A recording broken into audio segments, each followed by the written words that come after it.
Welcome back to Just Chattin', and this is the series of videos we do on Thursday and Sunday evenings just for our own entertainment.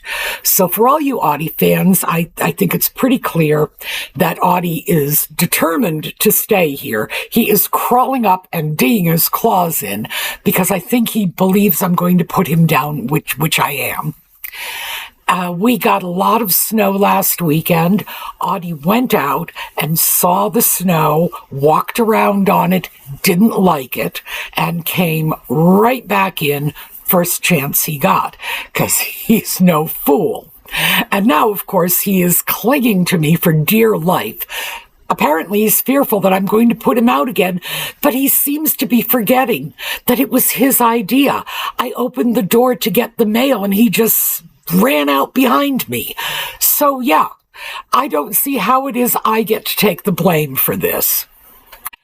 I'm going to try to make this particular video a little shorter than average, mostly because the storm, we're expecting another one this weekend, and my internet has been going in and out because even though the storm has passed, there's ice on the wires, and we haven't gotten temperature. Yes. Okay. I love you.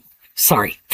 We haven't got temperatures over like 20 degrees for the last 5 days. So the ice is not melting. And when it does, it just drips in icicles, and it's been pulling the lines down.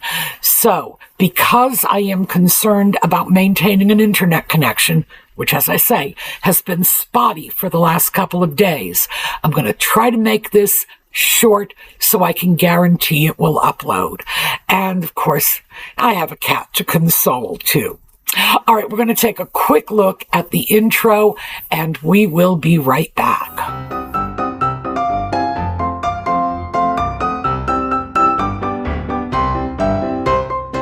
Well, I have bribed my bad boy with cat treats, so hopefully he'll stay in the kitchen for a while and actually let me get this filmed.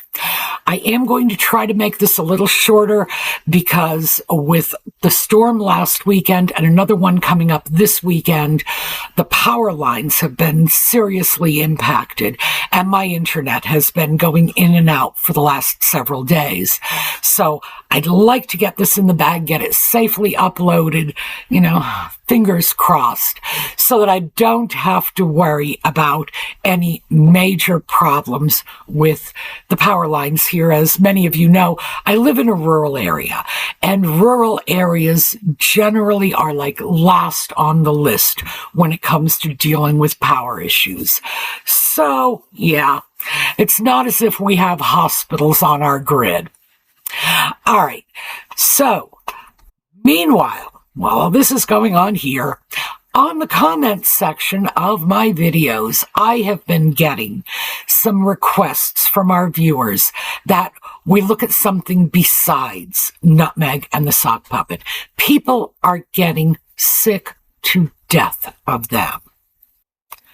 Well, yeah, so am I. I am mightily sick of these people.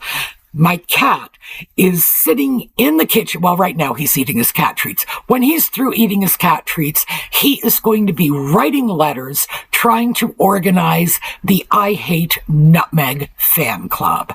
So, yeah, I got it everywhere I look. I got a cat who shrieks and tries to bite me every time he hears the sound of her voice. And I have people in the comments section saying, I'm sick to death of these people. You know what? So am I. So I thought we'd take a break from them this evening because they are not the only badly behaved royals out there. So if we want someone to poke fun at, we don't have to go too far. All right, so I don't know what it is with the Windsor family. They seem to come in two varieties. Either they work hard without complaint, or they complain without working. I don't know what it is about this, but this is just how it shakes down. So I thought we would take a look at the Yorks for a bit. What prompted this particular topic is I was online doing some research on another topic and came across an article that is quoting a royal expert. We've talked about this before on this channel. All you have to do to be a royal expert is call yourself a royal expert. There are no qualifications. Certainly, we do have some people we could look at as royal experts. Lady Colin Campbell, she has been writing about the royal family for what, maybe 40 years? Yeah, I would give her 40 years. I'll have to go back. The problem is you get to be my age, and 40 years, 50 years, it's not that much difference. Lady C is my age too, so it's probably not that much difference for her. But yes, she has been writing on this topic for decades. I can say that safely. So is she a royal expert? Of course she is. Andrew Loney, who has not been writing for quite as long, because he is not quite as old as we are. Here. Andrew Loney. And by the way, this is not the first of his books on the royal family that I have read to the point where I'm bookmarking passages. Certainly a royal expert. But is Duncan Lacombe? I don't know. The article is claiming that he is a royal expert. The article, as always, they're always in the video notes. If I cite an article, I'm giving it to you so that you can look, you can cross-check me. If you think there's a different interpretation, we got a whole comment section, feel free. Duncan Lacombe has apparently come out with a statement that is so far out there. My first thought was, we shouldn't even dignify this craziness. But when this craziness is being reported by the mainstream media, yes, we have to address it, because somebody sees it in a mainstream publication and they're going to say, it's in the newspaper, it must be true. This one, ooh. So what is that statement? He claims that the York girls, Beatrice and Eugenie, were also victims of Jeffrey Epstein. Now, when we move away from that whole clickbaity nature of the title, somebody's going to click on that and say, oh, there's a juicy story. Let's just cut to the chase. When he says they are victims, it is because the Jeffrey Epstein scandal has brought so much chaos and, well, fraction into their families. Yeah. So I have so many problems with this. And let's start with the one overarching problem. To claim that two vapid socialites, and I'm sorry, that is my opinion of them on a good day. On a bad day, it gets a lot worse.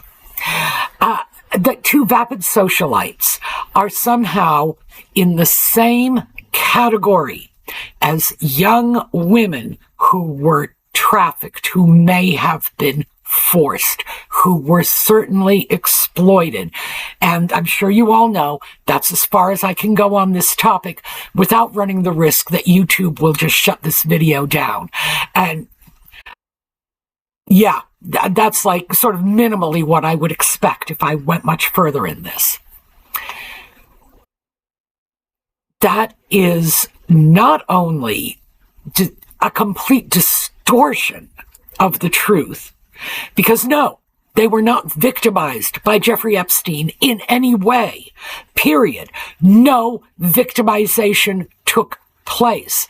But to suggest that they were also victims along with the other Epstein victims is suggesting that whatever alleged harm they allegedly suffered at the alleged hands of Jeffrey Epstein was in some way equal to what happened to the young women who were trafficked, which is, It's an outrage and an offense. Absolutely an offense. So let's take a look at this. I'm not even willing to concede that the York girls were harmed in any way whatsoever by Jeffrey Epstein. Did they suffer harm? Yes, I believe they did.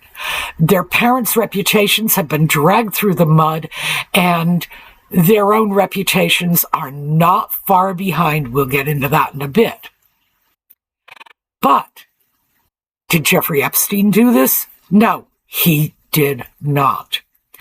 Andrew and Fergie did this all by themselves without any input from Jeffrey Epstein.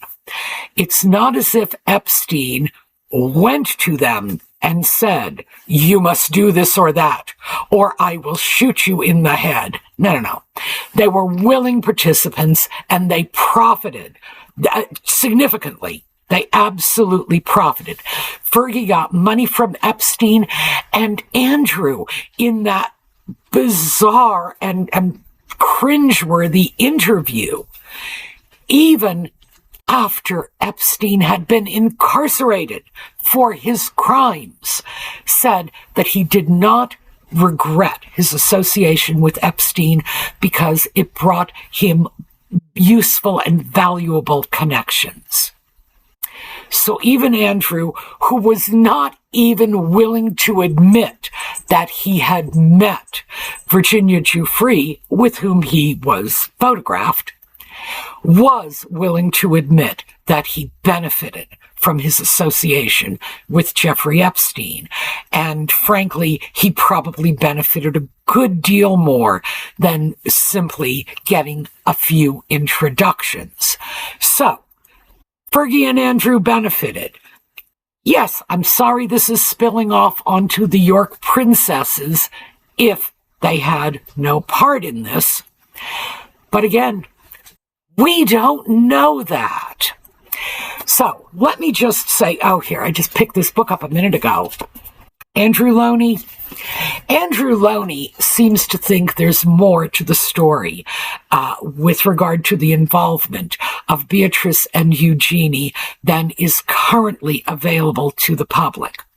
If that is true, I sincerely pity those girls, because Andrew Loney is a gifted researcher. He has 30 or 40 times the brain power of the two of those bimbos put together. So yeah, if he is out to prove something, well, actually, I don't think he's out to prove anything. I think he's out to search for the truth.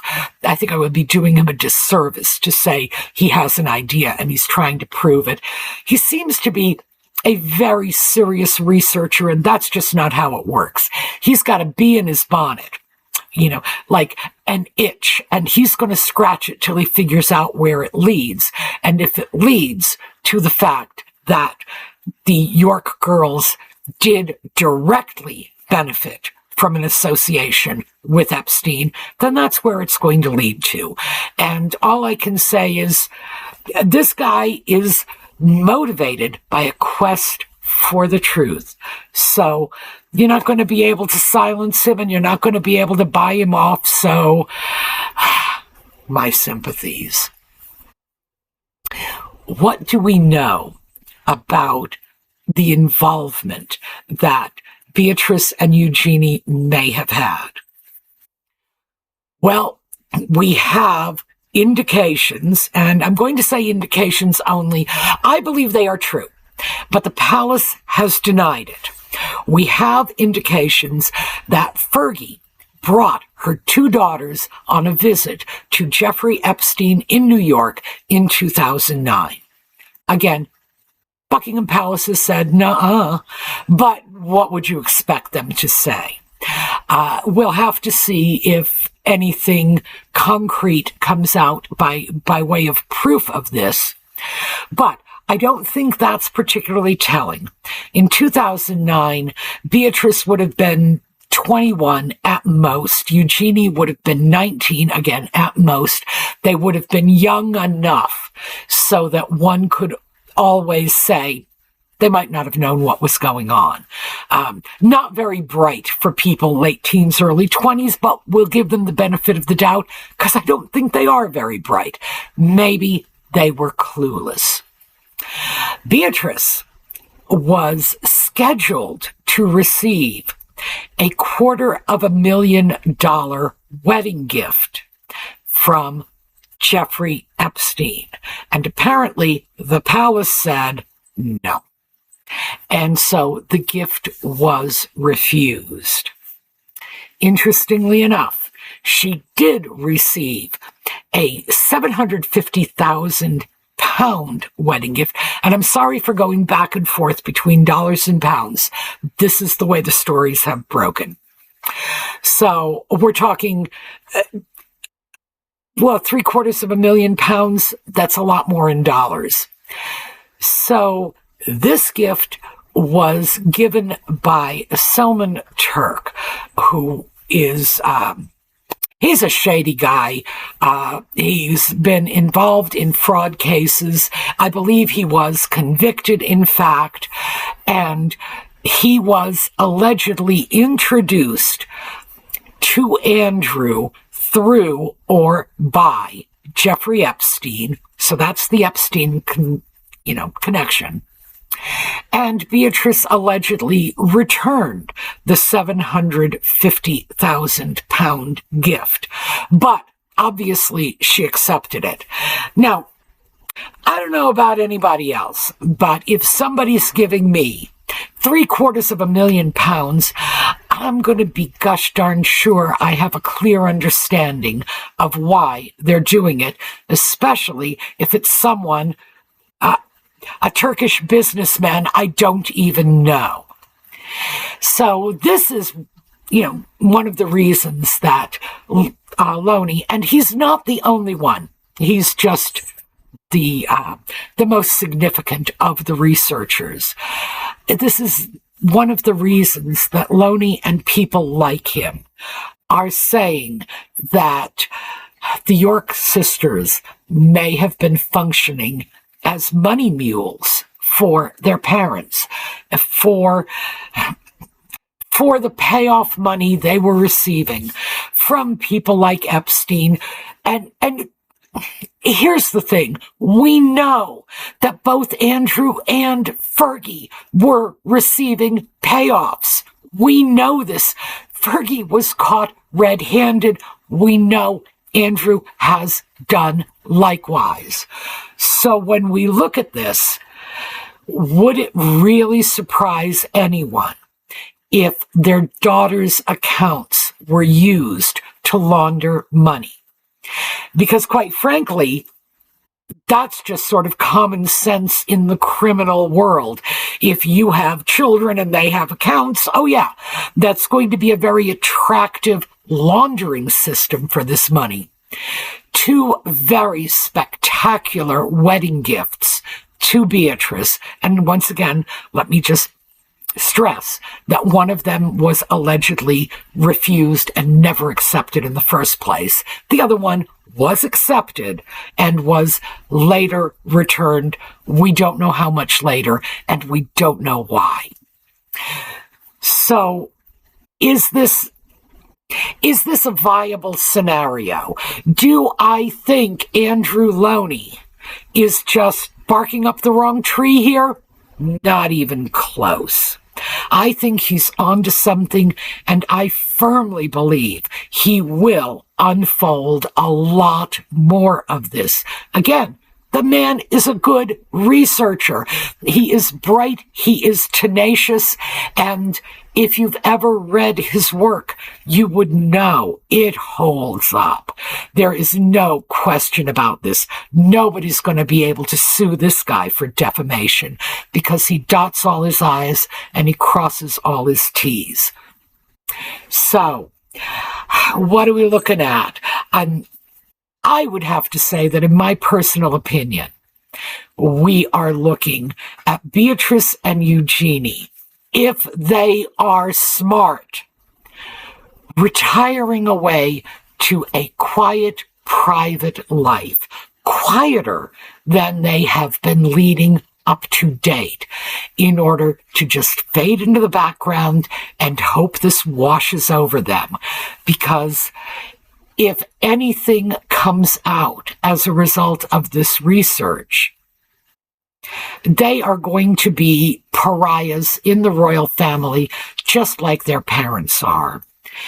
But here's the thing.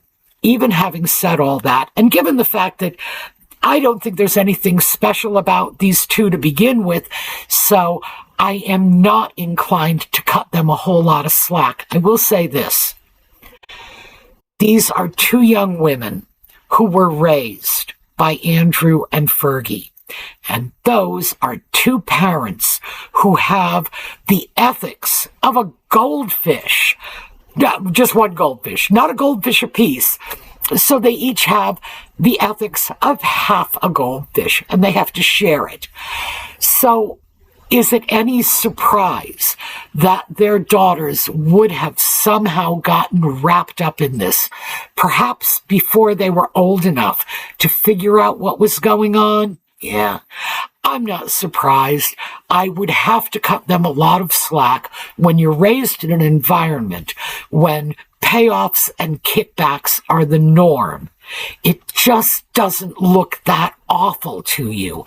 And of course, if you do ask your parents, they are going to reframe it in different lights so that it does look normal, reasonable. Everybody does it. So my hope for Beatrice and Eugenie is that they will be permitted to just slink off into the British countryside, or what is it? One of them is living in Portugal. The truth is, I can't tell them apart, so. But one of them is living in Portugal, I believe. The other one is probably in the UK somewhere. If they both go off and sort of retire to a quiet, non-public life, they do have a chance of weathering the storm. I hope that's what they do. Because again, although I won't go along with Duncan Lacombe and say they are victims of Jeffrey Epstein, I will say they are victims of their parents.